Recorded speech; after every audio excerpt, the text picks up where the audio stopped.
The pencil snaps. Harper Quinn doesn't mean to break it. Her hand just squeezes too hard when Ms. Dalka reads her paper out loud to the entire fourth grade class.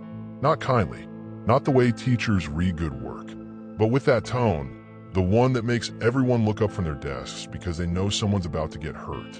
So, Ms. Dalka announces, waving Harper's assignment like evidence at a trial. We have a very creative student today. 23 pairs of eyes swing toward Harper's desk in the back corner. She shrinks lower in her seat, braids falling forward to hide her face. Her stomach twists into knots. Harper wrote that her father is an 8-star general who commands special units. Ms. Dalka pauses for effect, lips curling into something that isn't quite a smile. Does anyone want to tell Harper why that's problematic? A boy named Jamal raises his hand. Because she's lying? Laughter ripples through the classroom. Not the fun kind, the kind that stings. Harper's cheeks burn hot. I'm not lying. Sweetheart, Ms. Dalka says, crossing her arms over her burgundy cardigan. 8-star generals don't exist. Your father does not command special units. And he certainly doesn't work for any, how did you put it? Secret organization that protects people. She makes air quotes with her fingers. That sounds like mafia talk, Harper. Very inappropriate. I never said mafia. You implied it. And in this classroom, we tell the truth. Ms. Dalka sets the paper on her desk with theatrical precision. Lying is a sign of deeper issues. Hi viewers, kindly tell us where you're watching from and what time it is. Harper's lip trembles. She wants to explain that her dad visits late at night, that she's seen the medals, that she's heard men call him General Castor, that everything she wrote is real. But the words stick in her throat like stones. A girl named Destiny whispers loud enough for everyone to hear. She's always making stuff up. I'm not. Harper says, voice cracking. My dad really... Enough. Ms. Dalka's voice slices through the room. This conversation is over. You'll rewrite this assignment tonight with the truth. Do you understand? Harper nods, because what else can she do? Teachers are supposed to believe you. Teachers are supposed to listen. But Ms. Dalka isn't listening. She never does. The clock above the whiteboard ticks forward. 11:47. Harper counts the minutes until lunch, until she can hide in the bathroom and cry where nobody sees. Except she doesn't make it to lunch, because at 11:51, the classroom door handle turns with a slow metallic click that makes everyone freeze. And what walks through that door changes everything. Have you ever told the truth and been called a liar? Drop a comment below. Ms. Dalka doesn't even look up.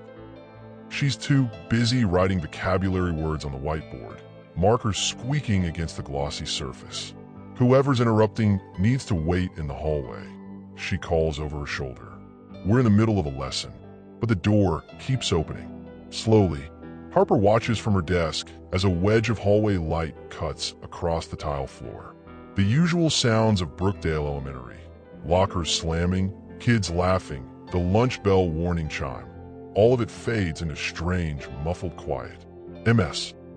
Dalka finally turns around, irritation pinching her features. I said. She stops mid-sentence.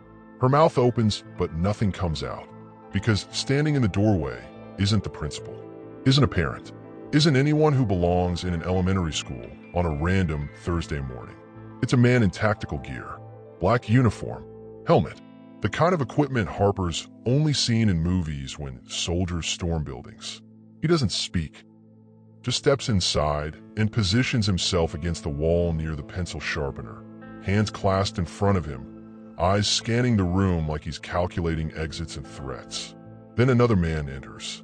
Same uniform, same stance, same silence. Then another.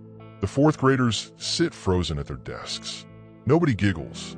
Nobody whispers. Even Jamal, who never shuts up, has gone completely still. Ms. Dalka's face drains of color. What is this? Who authorized? A cold breeze drifts through the open door. Harper feels it on her skin, raising goosebumps along her arms. And then she hears them. Boots. Heavy boots on linoleum, moving with the kind of rhythm that doesn't hurry but doesn't hesitate either. The sound makes her think of her dad's late-night visits. The way he'd stand in her doorway, checking on her before he left again.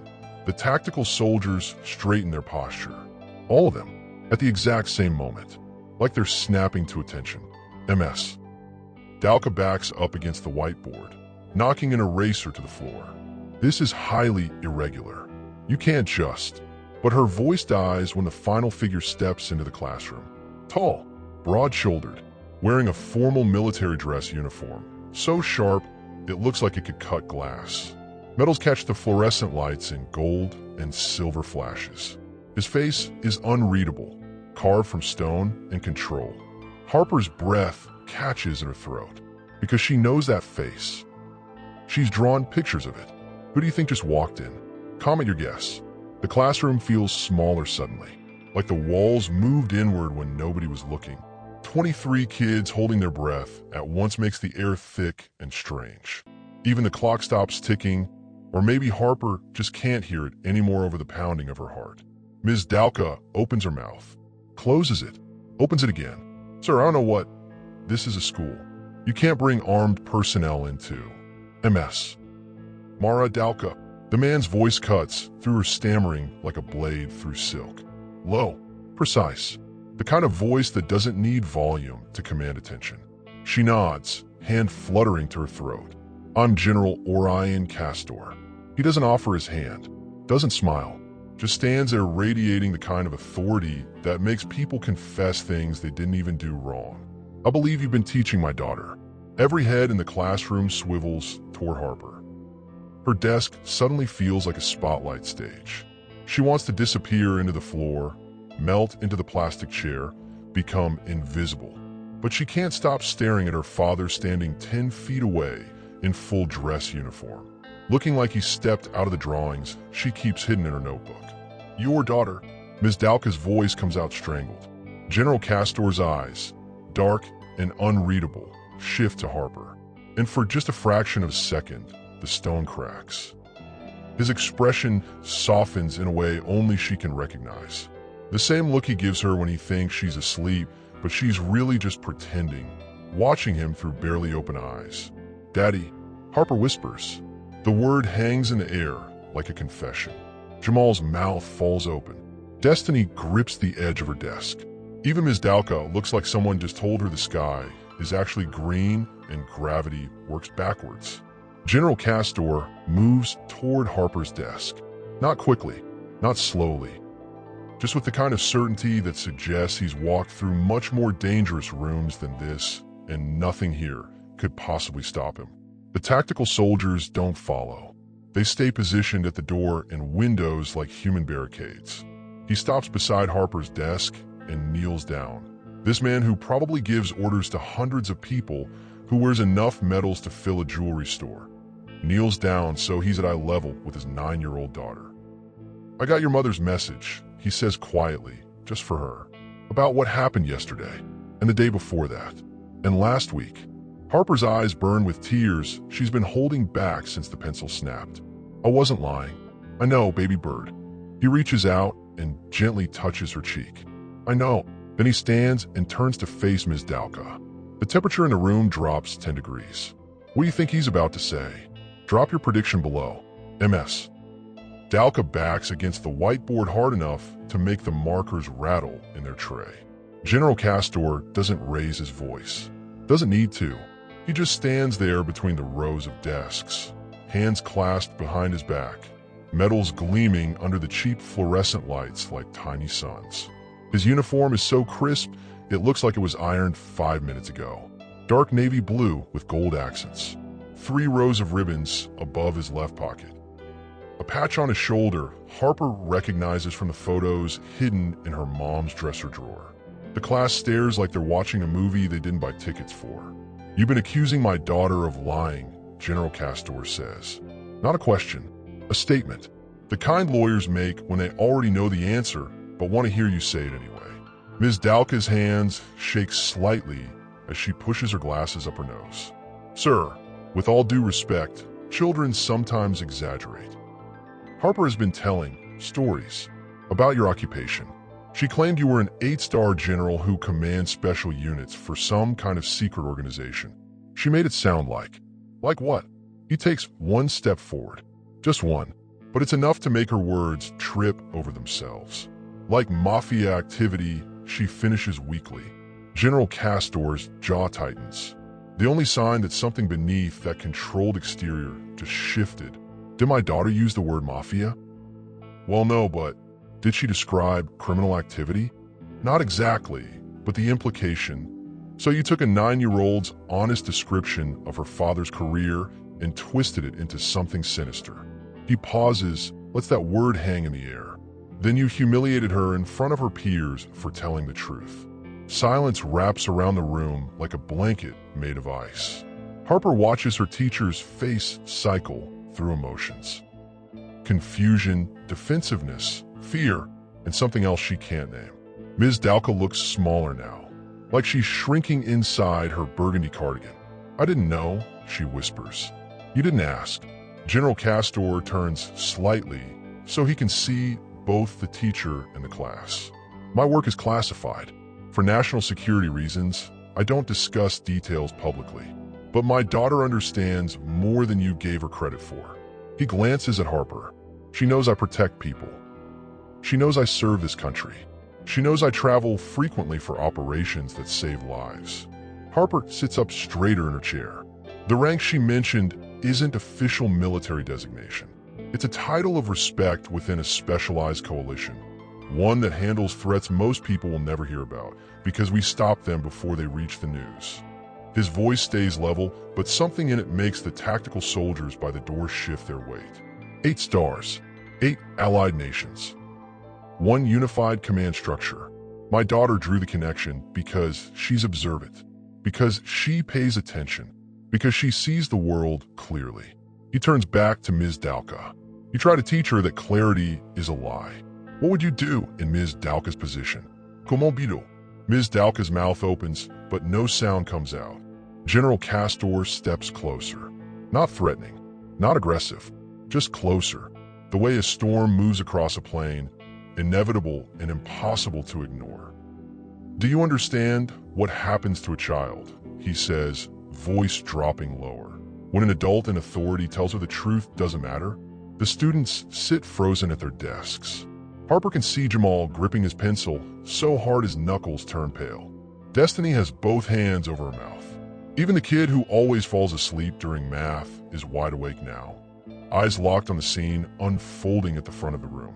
Ms. Dalka finally finds her voice. I was just trying to teach her about honesty. By calling her a liar, General Castor's words slice clean through her excuse. By mocking her assignment in front of 23 witnesses, by telling her that what she knows, what she's lived, is fantasy. He doesn't yell, doesn't need to. Each question lands like a hammer on glass. You didn't teach her honesty, he continues. You taught her that powerful people can rewrite reality. That authority figures will crush truth if it's inconvenient. That speaking up gets you punished. He pauses, lets that sink in. You taught her fear. Ms. Dalka's hands tremble against the whiteboard tray. I didn't mean. Fear is a weapon, Ms. Dalka, and you used it on my daughter. His eyes, dark and unrelenting, hold hers like a physical force.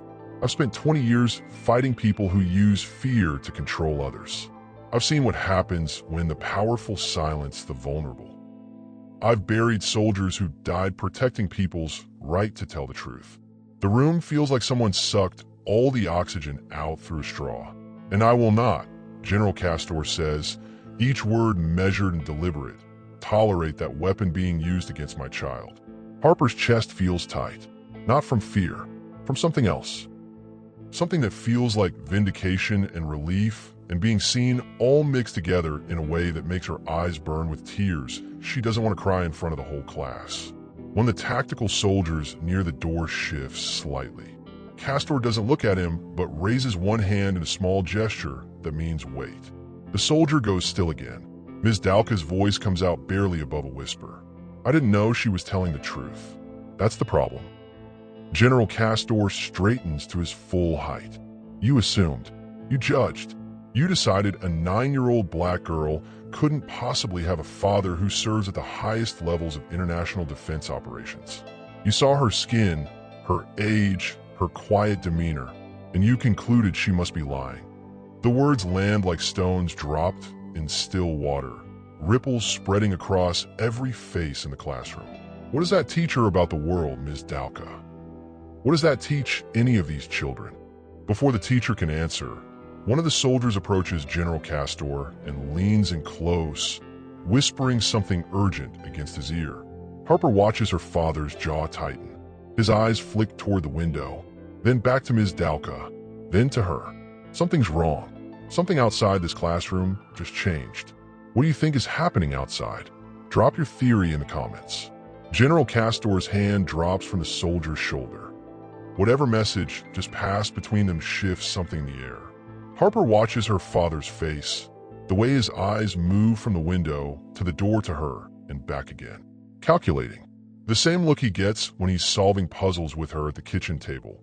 Except this puzzle involves more than wooden blocks and pattern recognition. He turns back to Ms. Dalka, but his voice changes. Softer now, almost gentle, which somehow makes it worse. My daughter told you I protect people, he says. She told you I command special units. She told you I work with allied forces across 8 nations to stop threats before they reach civilian populations. Ms. Dalka nods, still pressed against the whiteboard.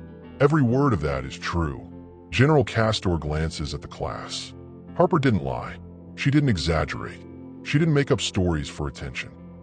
She described her father's work with the limited vocabulary of a 9-year-old who overhears conversations she's not supposed to hear and sees things she's not supposed to understand. Harper feels 23 pairs of eyes shift toward her again. But this time it's different. No laughter, no whispers, just wide-eyed attention. The term 8-star general doesn't exist in official military rankings, Castor continues. But within certain classified coalitions, it's used as shorthand for commanders who coordinate multinational strike operations. 8 stars, 8 countries, 1 unified chain of command. He pauses. My daughter made the connection because she counted the badges on my dress uniforms. She saw the star emblems from different nations and assumed they added up to a rank. Jamal raises his hand slowly, like he's afraid the soldiers might tackle him for moving. So she was right? She was right. General Castor's expression doesn't change, but something in his voice warms. She's always been right, and every adult in this room should have believed her. Ms. Dalka's face crumbles. Not dramatically, just a slow collapse of whatever confidence she walked into school with this morning. I'm sorry, she whispers. Harper, I'm so sorry. Harper doesn't know what to say. The apology feels too small for what happened, like trying to fix a broken window with a Band-Aid. General Castor nods once. Not forgiveness, acknowledgement. My daughter will not be questioned about her father's career again. By you, by any teacher in this building, by any student who thinks lying is easier to believe than truth. His gaze sweeps across the classroom. Is that understood? Everyone nods, even the kids who weren't involved. Even Ms. Dalka. The soldier near the door shifts his weight again. Castor catches the movement and his jaw tightens. Whatever's happening outside this classroom just became more urgent. He turns to Harper one more time. I have to go handle something, baby bird, but I needed you to see this first. See what? Harper's voice comes out smaller than she wants. That truth matters. That when you speak it, someone will come. Do you think Ms. Dalka learned her lesson? Comment your thoughts. General Castor reaches into his uniform pocket. The movement is precise, controlled, the way he does everything.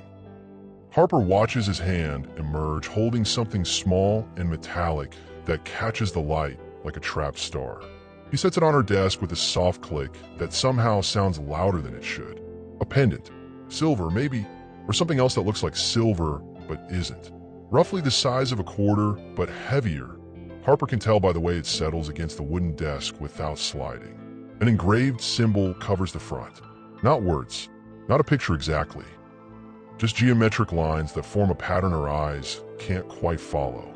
They seem to shift when she looks at them too long. Keep this safe, General Castor says quietly. And remember what I told you. Harper picks it up. The metal feels cold against her palm. Heavier than it looks. The engraved lines catch her fingerprints, like they're meant to be held by specific hands. What is it? Something that will make sense when you're older. He touches her shoulder. For now, just know that I gave it to you because I trust you. Because you've proven you can handle truth even when adults try to take it away. The soldier by the door takes 2 steps forward. Not threatening, just present. A reminder that time is running out for whatever brought General Castor here in the first place. Ms. Dalka watches from the whiteboard, hands clutched together like she's praying or trying to keep herself from falling apart. The rest of the class sits frozen. Nobody's touched their lunchboxes. Nobody's whispered to their neighbor. They're all locked in this moment, watching Harper's father prepare to leave. "Daddy," Harper says, voice catching. "What's happening? Why did you really come?" General Castor's expression shifts. Just for a second, long enough for Harper to see something underneath the general's mask, something that looks like worry wrapped in steel determination. "Your teacher called you a liar 3 times this week. Your mother reached out to my team, and when I heard what was happening," he stops, jaw working like he's chewing words he can't say out loud. "Nobody gets to do that to you. Not while I'm breathing. But that's not the whole answer." Harper can tell. There's something else. Something connected to the urgent whispers from Soldier. Something related to why tactical units showed up at an elementary school in the middle of a Thursday morning. She looks down at the pendant in her palm. The engraved lines seem to pulse. Or maybe that's just her heartbeat making her hand shake. "What does this symbol mean?" she asks. "Protection," General Castor says, then adds quieter, "and proof." Before Harper can ask proof of what, another soldier appears in the doorway, younger than the others, moving faster. He doesn't speak, but makes a gesture Harper doesn't understand. 2 fingers tapped against his wrist, then pointed toward the hallway. General Castor straightens. The father disappears. The general returns. "I have to go. Now." He looks at Ms. Dalka one last time. "If anything happens to my daughter in this school, anything at all, you'll answer to me. Personally." Then he's moving toward the door, boots echoing on tile, tactical soldiers falling into formation around him like choreographed dancers. Harper clutches the pendant tight enough to hurt. "Daddy, wait." He pauses in the doorway, doesn't turn around, just speaks over his shoulder. "I'm always watching, baby bird, even when you can't see me." Then he's gone, and the classroom door clicks shut behind him, leaving only silence and questions. What do you think the pendant does? Drop your theory below. The soldier's footsteps fade down the hallway. Harper sits at her desk, pendant digging into her palm, and nobody moves. Not Ms. Dalka, not Jamal, not Destiny, or any of the other 21 kids who just witnessed something they'll probably tell their parents about tonight at dinner. The clock above the whiteboard ticks forward. 12:03. Lunch period officially started 3 minutes ago, but nobody reaches for their lunchbox. Finally, Ms. Dalka peels herself away from the whiteboard. Her hands still shake when she picks up the eraser she knocked to the floor earlier. She sets it back in the tray with careful, deliberate movements. Like she's trying to prove she still has control over something. "Class," she says, voice rough. Clears her throat. Tries again. "Class, I need to say something." Harper looks up. So does everyone else. Ms. Dalka moves to the front of the room, stands where General Castor stood just minutes ago. But she looks smaller there, like the space is too big for her now. "I made a mistake, a serious mistake. I accused Harper of lying when she was telling the truth. I embarrassed her in front of all of you. And she stops, swallows hard. "I'm sorry, to Harper, and to all of you for teaching the wrong lesson." The classroom stays quiet, but it's a different kind of quiet now. Less shock, more processing. "Sometimes adults are wrong," Ms. Dalka continues. "Sometimes we make assumptions based on what we think we know instead of listening to what we're being told. That's not fair, and it's not okay." She looks directly at Harper. "You deserve better from me. I'm sorry." Harper doesn't know what to say. The apology feels more real this time. Less about fear, more about actual regret. But the damage is already done. You can't unbreak a pencil. Can't unhear laughter. Can't erase 3 days of humiliation with one apology. Still, it's something. "Thank you," Harper whispers. Because her mom taught her to be polite even when people don't deserve it. Ms. Dalka nods, eyes shining. Then she turns to the rest of the class. I want everyone to understand something. When someone tells you the truth, you listen. You don't laugh. You don't judge. You don't assume they're wrong just because their truth sounds different from yours. Jamal shifts in his seat, looks down at his desk. Sorry, Harper, he mumbles, for laughing. Me too, Destiny adds quietly. One by one, other kids apologize. Not all of them, but enough. Ms. Dalka takes a shaky breath. Respect isn't optional. It's required. In this classroom. In this school. Everywhere. She pauses. Harper's father is a hero. He serves this country. He protects people, including all of us. And Harper, her voice cracks. Harper is brave for telling the truth, even when it was hard. Harper feels her chest tighten again. That same mix of relief and vindication and something else she can't name. Ms. Dalka wipes her eyes quickly. Okay, lunch. Everyone take your lunch boxes and we'll eat outside today. I think we all need some fresh air. Kids start moving. Slowly at first, then faster. Lunch boxes rustle. Chairs scrape. The normal sounds of fourth grade resume like someone pressed play after hitting pause. But Harper stays seated, looking down at the pendant in her hand. The engraved symbol seems to catch the light differently now. Almost like it's glowing. Just faintly. Just enough to notice if you're paying attention. She closes her fist around it.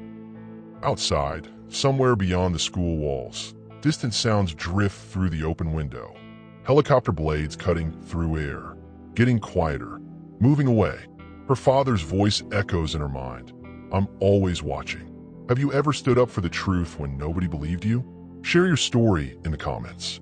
The cafeteria smells like chicken nuggets and disinfectant. Harper sits at the end of a long table, lunch tray untouched in front of her. Chocolate milk, apple slices, something beige that might be a sandwich. She's not hungry.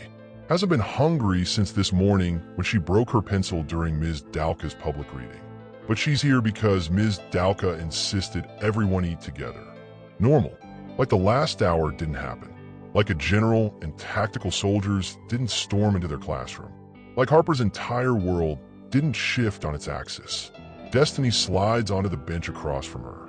Doesn't ask permission, just sits. That was crazy, she says.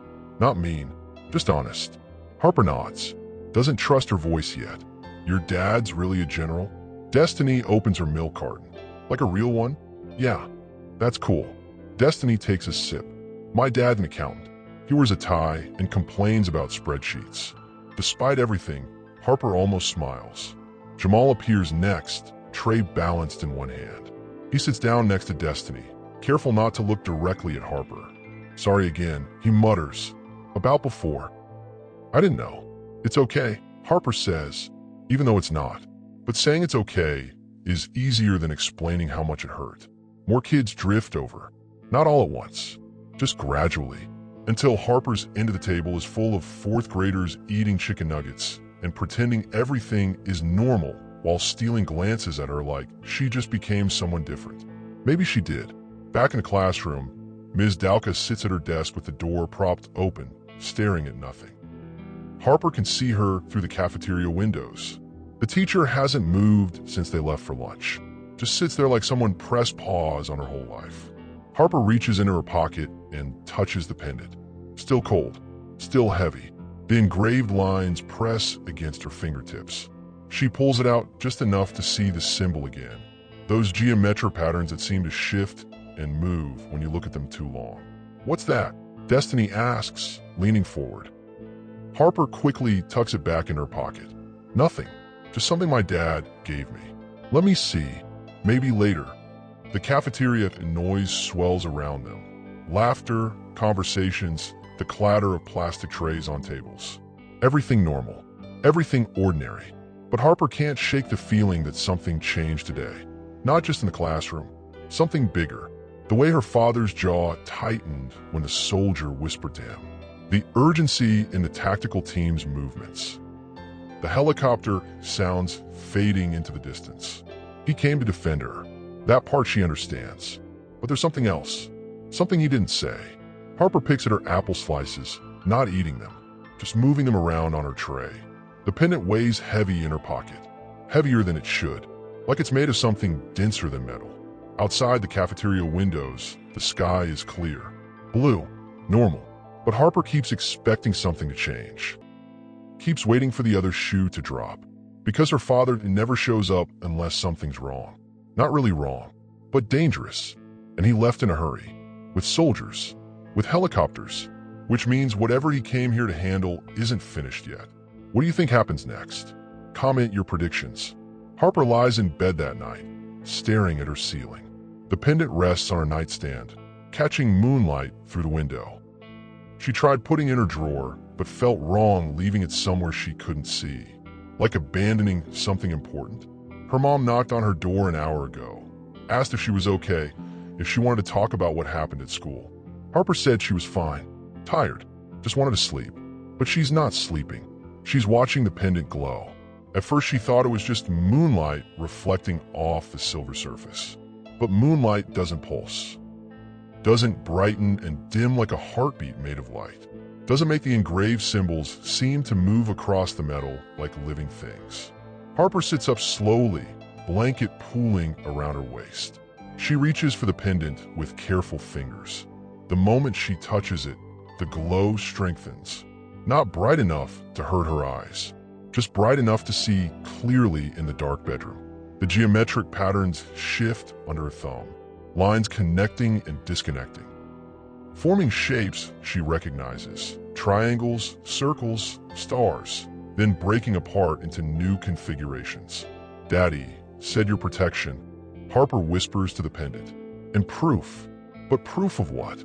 The pendant doesn't answer, just glows steadily in her palm. Outside her window, somewhere in the distance, she hears it. Faint, almost too quiet to notice if you're not listening.